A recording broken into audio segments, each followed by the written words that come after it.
ఈ దీపాన్ని గోవిందనామాన్ని స్మరిస్తూ ఈ దీపం కొండెక్కకుండా ఒక దుప్పటి కానీ గొడుగును కానీ పట్టుకొని మనం ఆ వెంకటేశ్వరుడి నామాన్ని తలుచుకుంటూ ఈ విధంగా ఇది అప్పట్లో బావులు లేదా కొలనుల దగ్గరికి తీసుకొని వెళ్ళి ఈ దీపాన్ని అక్కడ పెట్టి దక్షిణ తాంబూలాలతో దేవునికి సమర్పించి వచ్చేవాళ్ళం.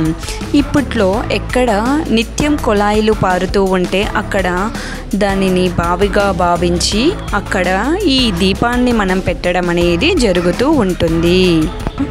ఇక్కడ ఇంటి వరకు మాత్రమే పెళ్లి కొడుకు మోసుకొని వస్తాడు. దాని తర్వాత ఈ విధంగా తల్లి మోసుకొని వస్తుంది.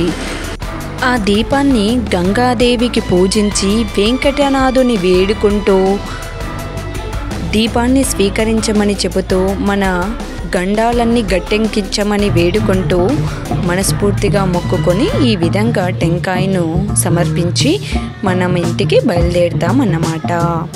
ఈ వీడియో మీకు నచ్చినట్లయితే please like, share, subscribe our channel. Thanks for watching.